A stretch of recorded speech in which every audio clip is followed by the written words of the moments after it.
Sa lek shpenzon në ditë familja Prifti? Edhe sa lek shpenzon në ditë familja Luca?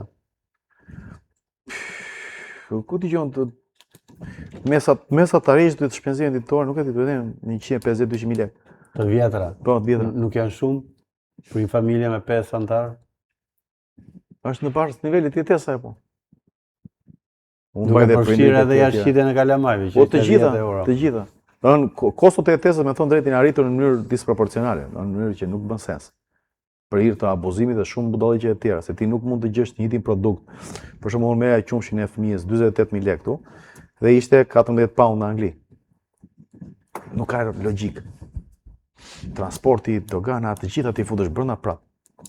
Produktet shqiptare kryesisht, zeshë shqiptare kryesisht tu vinë me marzha deri në 60%. Që janë marzha që zotëria në prodhim as i ndron fare.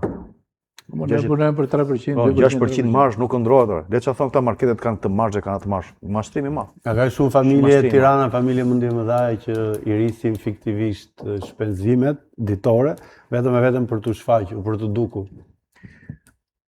Po të them, a ke vënë një tendencë shumë agresive? Personalisht ka. Po do ta them në sensin ka ma merr këtë shumë ignorant si mendim. Ka se njoh shumë të tillë. Po pra. Por që nuk i paragjykoj se nuk është vendimarrja ime se çfarë bën tjetri me paratë e veta.